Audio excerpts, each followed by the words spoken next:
평생 모은 돈보다 더 소중했던 한마디. 그날 이후로 저는 제 이름이 적힌 통장을 다 찢어버렸습니다. 아무 의미 없었습니다. 평생 모은 돈인데 정작 제 곁에는 아무도 없었습니다. 새벽 5시였습니다. 비가 엄청 왔습니다. 저는 순천 버스터미널 뒤 골목에서 주저앉았습니다. 숨이 안 쉬어졌습니다. 손이 떨렸습니다. 그런데 제일 먼저 든 생각이 그거였습니다. 내가 죽으면 저 통장은 누가 찾지? 참 이상했습니다. 사람보다 돈 걱정이 먼저였습니다. 그날 저는 처음 알았습니다. 제가 인생 정리를 잘못하고 있었다는 걸요. 저는 올해 72입니다. 아내 먼저 보내고 혼자 산 지 8년 됐습니다. 오전 6시면 늘 카트를 끌고 나갔습니다. 폐지라도 주어야 마음이 편했습니다. 돈이 없어서가 아니었습니다. 불안했습니다. 계속 모아야 살 것 같았습니다.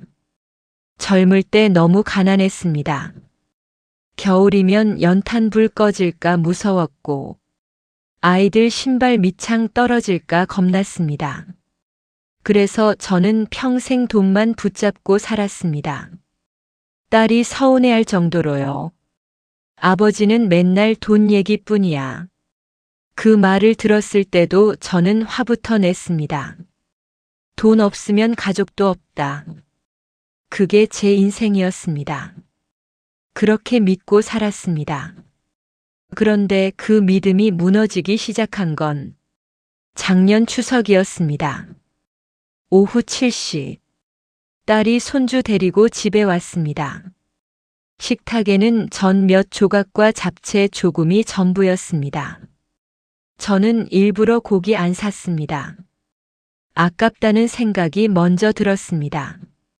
손주는 치킨 먹고 싶다고 했는데 저는 못 들은 척 했습니다. 그날 딸 표정이 아직도 기억납니다. 실망한 얼굴이었습니다. 섭섭함을 꾹 참고 있는 얼굴이었습니다. 그런데 저는 또 말했습니다. 돈은 있을 때 아껴야 한다. 딸은 젓가락 내려놓고 조용히 말했습니다. 아버지는 사람보다 돈이 더 중요해. 그 순간이 아직도 잊히지 않습니다. 저는 자존심이 상했습니다. 괜히 더 큰 소리 쳤습니다.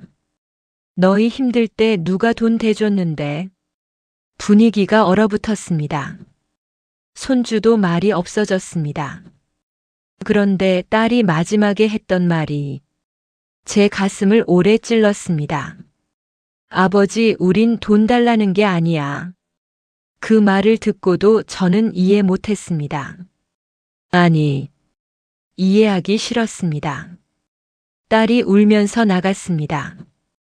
저는 끝까지 안 붙잡았습니다. 괜히 자존심 세웠습니다. 내가 뭘 그렇게 잘못했나. 그 말이 아직도 제 귀에 남아 있습니다. 그 뒤로 연락이 끊겼습니다. 명절에도 안 왔습니다. 전화도 뜸했습니다. 저는 괜히 더 악착같이 돈 모았습니다.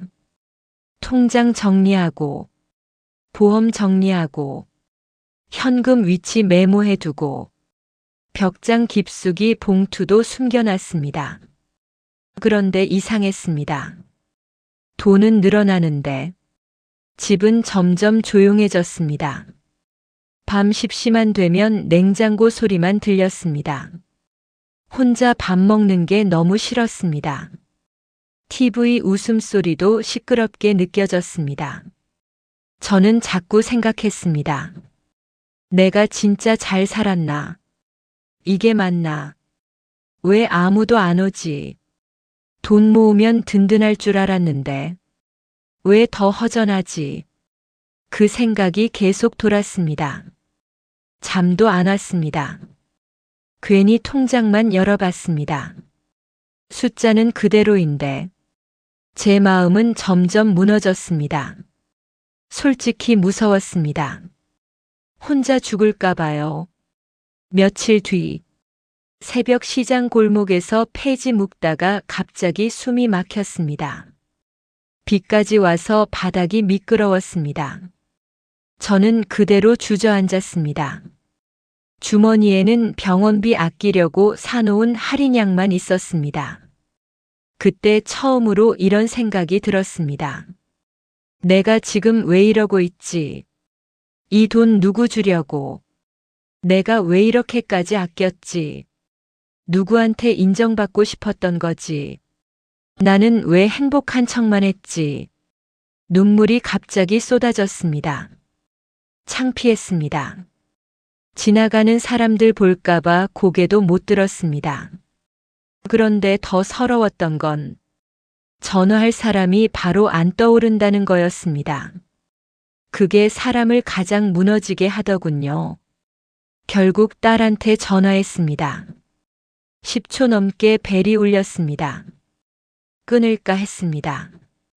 괜히 또 자존심이 올라왔습니다. 그런데 딸 목소리가 들렸습니다. 아버지. 그 한마디에 저는 무너졌습니다. 말이 안 나왔습니다. 숨만 거칠게 쉬었습니다. 딸이 놀라서 계속 물었습니다. 어디야? 무슨 일 있어? 아버지 말해봐. 그 순간 이상했습니다. 통장 생각이 안 났습니다. 돈 생각도 안 났습니다.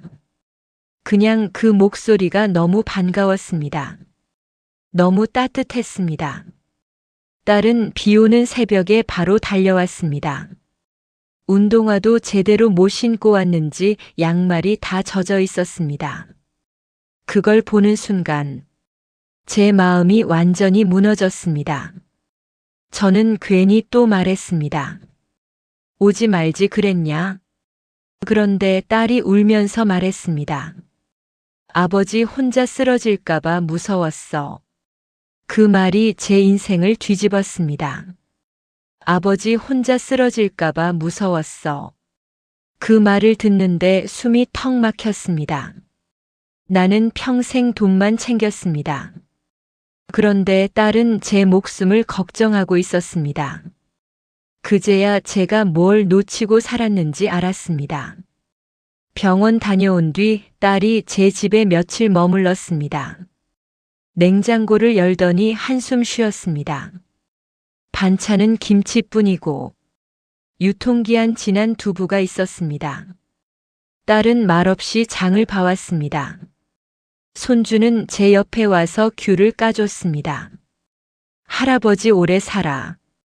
그 말을 듣는데 괜히 웃음이 났습니다. 그리고 미안했습니다. 정말 많이 미안했습니다. 저는 평생 가족 먹이는 게 사랑인 줄 알았습니다. 돈 남기는 게 책임인 줄 알았습니다. 그런데 아니었습니다.